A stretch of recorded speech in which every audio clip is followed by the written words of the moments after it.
അപകടം തന്നെ.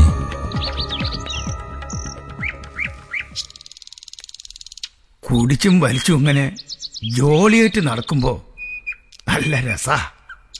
അതൊരു ശീലാക്കി ആരുടെ ഉപദേശം കേൾക്കാണ്ട് തോന്നിയ പോലെ ജീവിക്കണവർക്ക് പടച്ചോൻ കനിഞ്ഞു നൽകണ ചില ശിക്ഷയുണ്ട്. അത് താങ്ങാൻ കഴിയൂല ദാസ.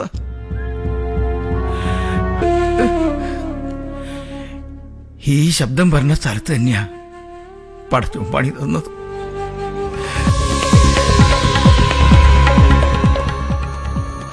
ഒരു രസത്തിനു വേണ്ടി ഉപയോഗിച്ചു തുടങ്ങുന്ന പുകയില പിന്നീട് ഒഴിച്ചുകൂടാൻ കഴിയാത്ത ഒരു സ്വഭാവമായി മാറുന്നു.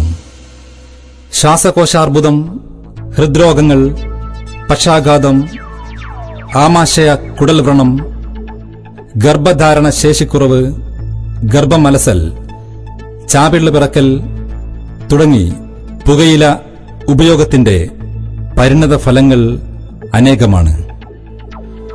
കൊച്ചുകുട്ടികളിലെ ശ്വാസകോശ സംബന്ധമായ രോഗങ്ങളുടെ പ്രധാന കാരണങ്ങളിലൊന്ന് പിതാവിന്റെയോ മാതാവിന്റെയോ പുകവലിയാവാം.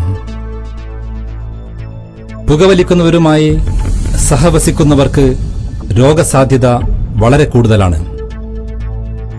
ഹൃദ്രോഗം മൂലമുണ്ടാകുന്ന മരണങ്ങളിൽ 25% പുകവലിക്കുന്നവരിലാണെന്ന് പഠനങ്ങൾ തെളിയിക്കുന്നു.